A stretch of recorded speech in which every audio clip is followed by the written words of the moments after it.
Friends, హఠాత్తుగా Tamil Nadu CM అయిన విజయ్ గారు తన కొడుకు సంజయ్‌కి ఒక విలాసవంతమైన కారును గిఫ్ట్‌గా ఇచ్చారు.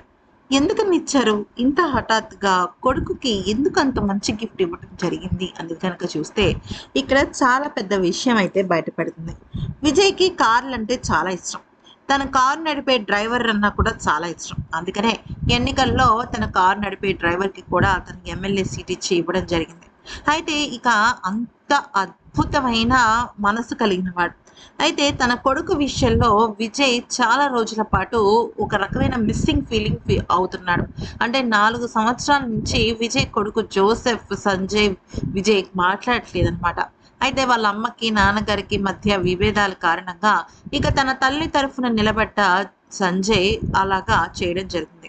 మరి ఎందుకని హఠాత్తుగా సంజయ్‌కి విజయ్ గిఫ్ట్ ఇచ్చాడు? అది కూడా చాలా విలాసవంతమైన కారంటే, దీని వెనకాల చాలా పెద్ద విషయం ఉంది.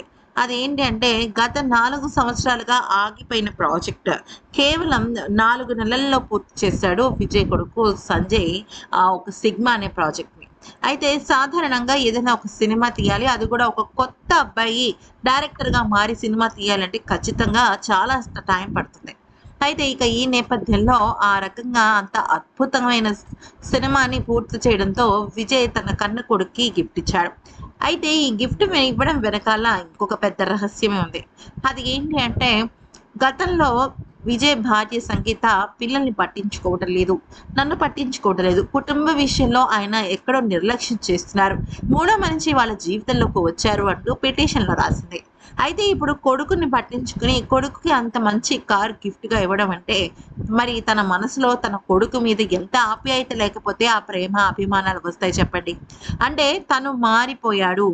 తను వేరే వాళ్ళ అంటే తన జీవితంలో వేరే వాళ్ళకి చోటు లేదు అన్న విషయాన్ని తను చెప్పకనే చెప్తున్నాడంటే దాని అర్థం ఇదే కదా!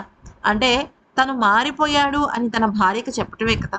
ఇప్పుడు ఒకానొక సమయంలో ఏమవుతుంది, కొన్ని కొన్ని సందర్భాల్లో భార్యాభర్తల మధ్య మాటలతో నమ్మకం పెట్టుకునే విషయాలు తగ్గిపోతాయి.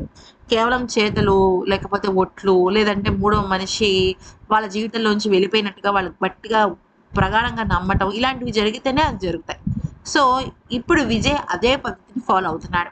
అయితే తన కొడుకు విషయంలో తను ఎంతో ప్రేమ, అభిమానాలు చూపిస్తున్నాడు. ఎప్పటినుంచో ఉన్నాయి. కానీ చిన్న చిన్న గొడవలు, భేదాభిప్రాయాలు వాళ్ళని విడదీస్తాయి కదా! ఇక్కడ కూడా అదే జరిగింది. ఈ వీడియో నచ్చితే లైక్ చేసి సబ్స్క్రైబ్ చేసుకోండి.